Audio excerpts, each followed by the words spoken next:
दोस्तों नमस्कार, मैं प्रवीण कुमार दिवाकर एक बार फिर से आप लोगों का स्वागत करता हूं आप ही के चैनल दिवाकर पाठशाला में।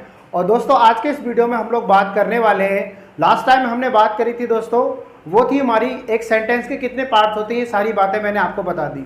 एक सेंटेंस के अंदर सब्जेक्ट क्या होता है, सब्जेक्ट के रूप में किन किन चीज़ों को लिया जाता है, ये सारी बात मैंने आपको बता दी है। साथ में मैंने ऑब्जेक्ट को भी बताया कि ऑब्जेक्ट हम किन किन चीज़ों को ऑब्जेक्ट के रूप में रखते हैं। आज हमारा जो बाकी था एक सेंटेंस के पार्ट्स के रूप में, वो है हमारा वर्ब। वर्ब के बारे में आज हम बात करेंगे और वर्ब में अगर आपको कहीं पे उलझन है तो आज दोस्तों वो आपकी दूर होने वाली है। एक एक कॉन्सेप्ट में गहराई से बताऊंगा, आप लोग वीडियो को लास्ट तक जरूर देखें दोस्तों।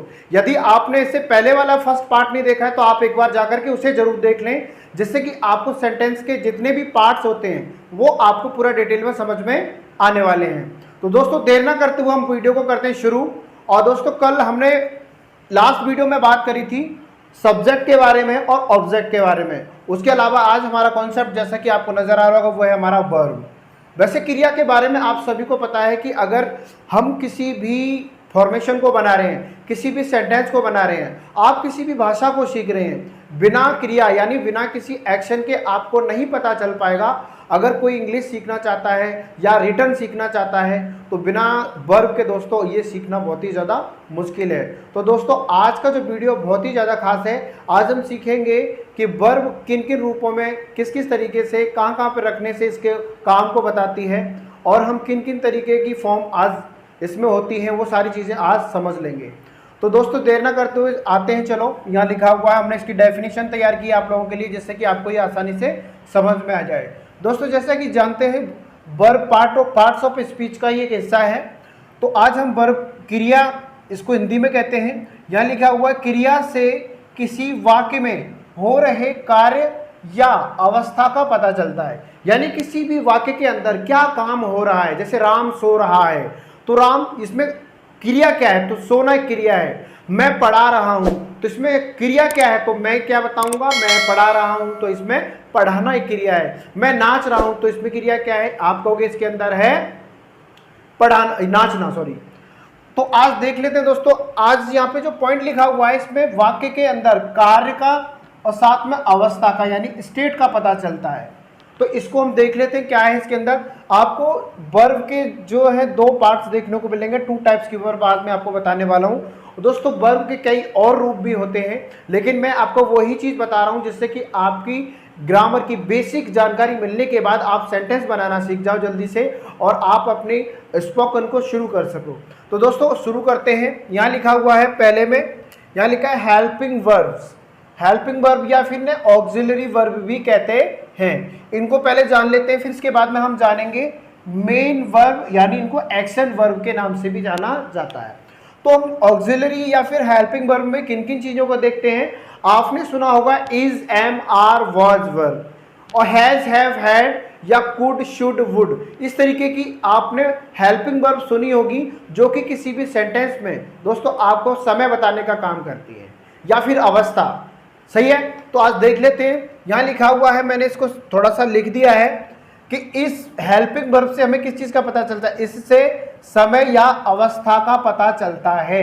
यानी कौन सा काम किस समय में हो रहा है। जैसे वह नाच रहा है तो वो वर्तमान में चल रहा है आ रहा है इसके अंदर। वह नाच रहा था तो था आ रहा है, तो इसके अंदर कौन सी वर्ब लगेगी, वह नाच रहा होगा। तो आप देख सकते हैं ये सारे जो समय की जानकारी है आपको केवल हेल्पिंग वर्ब से पता चलती है। ये हेल्पिंग वर्ब इसको क्यों कहा जाता है, क्योंकि जो मेन वर्ब होती है, मेन वर्ब को ये सहायता करती है समय पहचानने में, सेंटेंस को बनाने में, उसका मीनिंगफुल सेंस निकालने में उसकी मदद करती है। इसलिए हम इसे हेल्पिंग वर्ब या ऑक्सिलरी वर्ब के नाम से जानते हैं। दोस्तों is, am, are, was verb, ये सारी चीज़ें तो आपने देखी रखी हैं। इनके अलावा कुछ मॉडल वर्ब भी होती है, जैसे कैन, कुड, वुड, शुड। इसके अलावा और भी सारी चीज़ें हैं जो आपको जाननी है, वो हम एडवांस में पढ़ाएंगे। आज देख लेते हैं जो है आपका, यहाँ मैंने लिख दिया दोस्तों, इसमें जो हेल्पिंग वर्ब है वो कौन कौन सी है, is, am, are, was, were, has, have, etc. इसमें और भी चीज़ों को हम लोग ऐड कर सकते हैं। आगे है ये हमारी मॉडल्स वर्ब है, जो कि मैंने अभी बताई। मॉडल्स में या मॉडल्स भी कहते हैं, can, could, should, must, etc, और भी बहुत सारी वर्ब हैं। तो दोस्तों ये जो वर्ब है, मैंने कहा टाइम पहचानने के काम आती है, तो देख लेते टाइम कैसे पता चलता है इनसे। आपने देखा होगा कुछ वर्ब हमारी यहाँ पे दी गई हैं।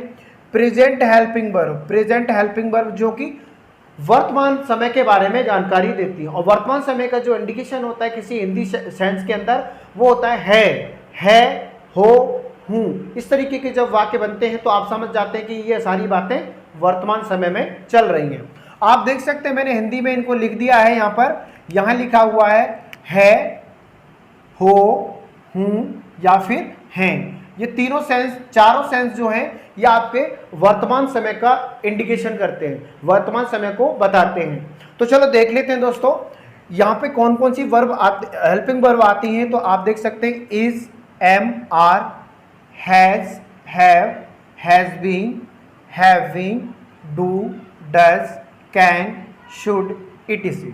इसमें मॉडल्स भी आता है दोस्तों। तो आपने देखा ये सभी सेंस जो होंगे ये सारी वर्ब आपकी प्रेजेंट हेल्पिंग वर्ब कहलाती है, क्योंकि इन सभी वर्बों का यूज हम प्रेजेंट टाइम के सेंटेंस बनाने में करते हैं। ठीक है, आगे कुछ सेंटेंस भी मैं आपको बताऊंगा आगे चल के। तो उन सेंटेंसों के अंदर मैं आपको सेंटेंस को पहचानना सिखाऊंगा कि कौन सा सेंटेंस किस समय में बन रहा है। तो ये सारी जानकारी भी आपको एग्जैक्टली पता चल जाएगी। आगे बेटा देख लेते हैं, वो है हमारा आज का, जिसमें आप देख सकते हैं यहाँ लिखा हुआ है past helping verb. Past helping verb का सेंस आपको पता ही होगा, इसमें आता है हमेशा था। कोई भी पास्ट यानी जो बात भूतकाल में हो चुकी है। यहाँ लिखा हुआ है था, थी, थे या फिर थी। ये चारों सेंस दोस्तों किसके हैं? सारे के सारे आपके पास्ट हेल्पिंग वर्ब के हैं, पास्ट टाइम के बारे में इंडिकेशन करते हैं डायरेक्टली। तो इसमें देख लेते हैं हेल्पिंग वर्ब कौन कौन सी है। Was, were, did, had been, could, should have, etc।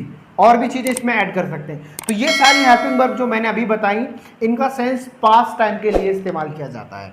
Next है बेटा फ्यूचर। तो फ्यूचर में बताने की कोई ज़्यादा इंपॉर्टेंट चीज़ें तो नहीं है, दो चार बातें हैं। फ्यूचर हेल्पिंग वर्ब्स, इसके अंदर हिंदी वाक्यों में क्या आता है दोस्तों? वो आता है गा, मैं जाऊंगा, गा, वह जाएगी, हम जाएंगे, गी। ठीक है, तो ये चारों सेंस किसके हैं? आपके फ्यूचर यानी भविष्य काल के। भविष्य काल में जो भी घटना घटित होगी उससे रिलेटेड अगर आप कोई भी सेंटेंस बनाना चाहते हैं तो वो सारे सेंटेंस दोस्तों इन सभी हेल्पिंग वर्ब की मदद से बनने वाले हैं। तो देख लेते हैं बेटा इसमें क्या है। ये हमारा will, shall, will have, shall have, etc। और भी चीज़ें इसके अंदर। तो ये थी दोस्तों जिससे आपको देखा कि हम किस तरीके से समय को क्लासिफिकेशन करने के बाद में आप हेल्पिंग वर्ब का भी इस्तेमाल करके समय को आसानी से पहचान सकते हैं। लेकिन दोस्तों अब है हमारा कॉन्सेप्ट, वो है मेन वर्ब का। मेन वर्ब क्या करती है किसी सेंटेंस के अंदर? तो दोस्तों आपको पता है मेन वर्ब का मतलब कि उस सेंटेंस के अंदर एक्शन कौन सा हो रहा है, काम कौन सा हो रहा है। तो आपको मैंने अभी कुछ समय पहले बताया था। चलो देख लेते हैं एक बार। यहां से देखते हैं बेटा मेन वर्ब की भी मैंने डेफिनेशन आपके लिए आसान सी बना दी है। मेन वर्ब इस वर्ब से किसी वाक्य में यानी इस वर्ब से किसी वाक्य में हो रहे कार्य का पता चलता है। यानी अगर एक्शन सेंटेंस अगर होगा, क्योंकि कुछ स्टेट सेंटेंस भी होते हैं जिसके अंदर एक केवल पोजीशन की बात की जाती है, स्टेट की बात की जाती है, अवस्था की बात की जाती है। और कुछ सेंटेंस ऐसे होते हैं जो एक्शन वाले होते हैं। तो ये क्या होते हैं आपको आगे की वीडियो में देखने को मिलेगा, आगे और बनाएंगे वीडियो तो उसमें सारी चीज़ें मैं आपके लिए क्लियर कर दूंगा। तो बेटा आगे हम कहते हैं कि इसे एक्शन वर्ब भी कहा जाता है। यानी कहते हैं जैसे कि इस दो सेंटेंस के माध्यम से मैं आपको बताना चाहूँगा। यहाँ लिखा हुआ बेटा राम पत्र लिख रहा है, यानी राम क्या कर रहा है? तो आपको का काम क्या है? बोला लिखना। तो आप लिख सकते हैं यहाँ पे क्या है? लिखना, यहाँ वर्ब है लिखना। आगे लिखा वह बच्चे पढ़ाता है, तो यहाँ पे वर्ब क्या है? क्या करता है? बोला पढ़ाना। तो ये हो गया पढ़ाना, पढ़ाना वर्ब हो गई। तो ऐसे करके आप किसी भी सेंटेंस के एक्शन को पता कर लेते हैं तो आपको उस वर्ब के बारे में पता चल जाता है। और सेंटेंस में बिना वर्ब के सेंटेंस आपको पता है कितना भद्दा लगेगा अगर कोई एक्शन सेंटेंस है तो दोस्तों आगे देख लेते हैं। मेन वर्ब को तीन अलग अलग फॉर्म में बांटा गया है इनको। तो आप यहाँ देखेंगे इनकी तीन फॉर्म होती है आपने सुनी भी होगी। एक है हमारी प्रेजेंट जिसको V1 कहते हैं, एक है पास्ट जिसको हम V2 कहते हैं, आगे हम इसे कहते हैं पास्ट पार्टिसिपल जिसको हम लोग V3 भी कहते हैं। इनके अलावा ग्रामर के अलग अलग रूल भी हैं, जैसे कुछ लोग कहते हैं कि वर्ब की चौथी फॉर्म भी होती है, पांचवी फॉर्म भी होती है। हाँ, उनको अलग तरीके से बनाया जाता है, मैं भी आपको हिंट के तौर पे बता दूंगा कैसे बनती है वो, आगे और जानते हैं इनके बारे में। तो दोस्तों ये सारी वर्ब हैं जो कि आपको इनके अलावा बहुत सारी हजारों वर्ब आपको किताबों में और या फिर अपनी जितनी भी इंग्लिश की बुक होती है उनमें मिल जाएंगी। तो आप अपनी वोकैब्स को भी डे एंड डे आउट क्या करें, थोड़ा प्रोग्रेस करें उसमें, और आए दिन कुछ न कुछ वर्ड मीनिंग याद करते रहें, जिससे कि आपको ज़्यादा से ज़्यादा इंग्लिश के वर्ड शब्द आएंगे, जब भी जाके आपकी इंग्लिश ज़्यादा हो आपको आ पाएगी। और आपकी जितनी ज़्यादा वोकैब्स बढ़ेगी, डिक्शनरी अपनी बड़ी करोगे, तो शब्दकोश से निकाल करके आप अपने शब्दों को बोल पाओगे, अगर यदि आपको आते हैं तो। नहीं तो फिर आपको इंग्लिश सीखना तो बहुत मुश्किल पड़ जाएगा। तो इसमें कुछ मैंने यहाँ लिखने की कोशिश की है, तो आप देख सकते हैं। इनका मीनिंग तो आप सभी जानते ही होंगे। गो मतलब जाना, तो इसकी फर्स्ट फॉर्म गो। इसको हम लोग बेस वर्ब भी कहते हैं बेटा, ये वाला जो पोर्शन होता है इसे बेस वर्ब, ठीक है, बेस वर्ब के नाम से भी इसे जाना जाता है।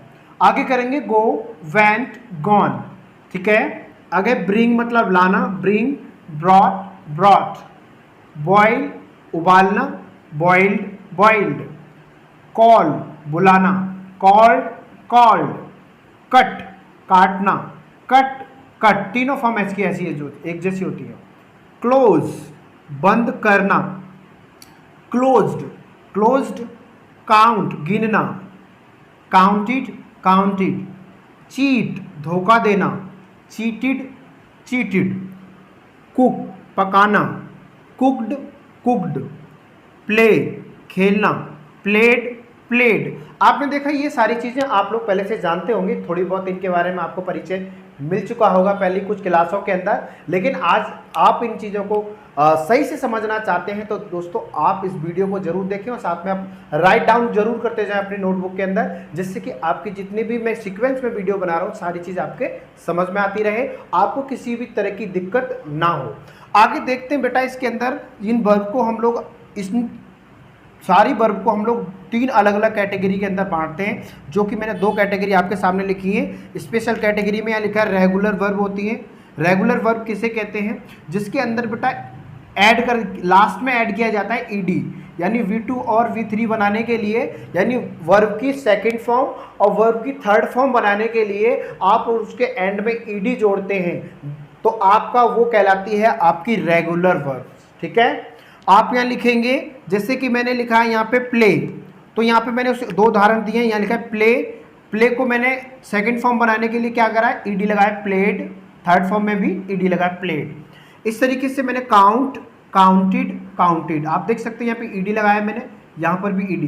तो इस तरीके की जितनी भी फॉर्मेशंस होगी आपकी रेगुलर वर्ब के अंदर काउंट होती हैं। नेक्स्ट है दोस्तों इसके अंदर वो है हमारी इर्रेगुलर वर्ब्स। इर्रेगुलर वर्ब्स क्या होती हैं, तो इनको कैटेगराइज किया गया सुविधा के अनुसार। इर्रेगुलर वर्ब होती है जो कि इसकी second form, first form, third form में भी एक फॉर्म अलग हो सकती है, दो सेम भी हो सकती हैं, ऐसे भी केस आते हैं। तो लगभग इनके फर्स्ट, सेकंड, थर्ड फॉर्म ज़्यादातर केस में क्या है, अलग मिलती हैं। जैसे गो, वेंट, गॉन, तीनों फॉर्म अलग हैं। डू, डिड, डन, तीनों फॉर्म अलग हैं। कुछ फॉर्म ऐसी होती हैं जो दो एक जैसी होती हैं, फर्स्ट यानी बेस वर्ब अलग होगी और दो सेकंड फॉर्म और थर्ड फॉर्म अलग होती है, सेम होती हैं। तो ऐसा भी दोस्तों आपने देखा होगा। तो आपके लिए मैंने उदाहरण लिख दिए हैं यहाँ पे, do, did, done, go, went, gone, आप देख सकते हैं ये चेंज मिलता है। और कुछ वर्ब बेटा ऐसी होती हैं जिन वर्ब के अंदर कोई चेंज नहीं आता है, तो ये स्पेशल वर्ब आपको याद करनी पड़ेगी। ज़्यादातर वर्ब को तो हम ईडी लगा करके इस्तेमाल करते हैं, और ईडी लगाते हैं तो आपको ज़रूर उसमें कुछ नियम याद रखने पड़ते हैं। वो नियम क्या है, तो जैसे लास्ट में अगर ई आ रहा है तो केवल आपको डी लगाना है, अगर आप किसी में वाई लग रहा है तो वाई हटा करके आई ई डी लगाया जाता है, जैसा कि मैंने आपको नंबर चेंज करते समय आपको कुछ रूल बताए थे। तो ये सारी चीज़ें आप कर सकते हो अगर आप देखेंगे। आगे देखते बेटा इसके अंदर एक वर्ब और बची है। जैसे कुछ वर्ब ऐसी होती हैं जो कि सेम रहती हैं, जैसे कि यहाँ पे एक उदाहरण लिया मैंने कट का, कट, कट और ये कट, तो ये वर्ब कहलाती है हमारी सिंपल वर्ब। इनको कहते हैं हम लोग सिंपल वर्ब। सिंपल वर्ब का मतलब इसमें तीनों फॉर्म एक जैसी रहती है, इसमें कोई चेंज नहीं आता है। जैसे read, read, read, read, red, red होता है, पढ़ने का प्रोनाउंसिएशन अलग हो जाता है, लेकिन उसको बोलते स्पेलिंग के अकॉर्डिंग वही है। ठीक है, तो उम्मीद करता हूँ आपको दोस्तों ये सारी चीज़ समझ में आई होगी, और सारी जानकारी के लिए हमारे चैनल को सब्सक्राइब जरूर कर लें, जिससे कि मैं आगे के जो वीडियो बनाने वाला हूँ बहुत ही ज़्यादा आपके लिए इन्फॉर्मेटिव रहने वाले हैं और आपकी इंग्लिश में 4 चांद लगाएंगे। अचानक से आपकी इंग्लिश में एक बहुत बड़ा धमाका होने वाला है। तो दोस्तों आगे फिर मिलते हैं एक और ऐसे ही वीडियो में। जब तक के लिए दोस्तों गुड बाय।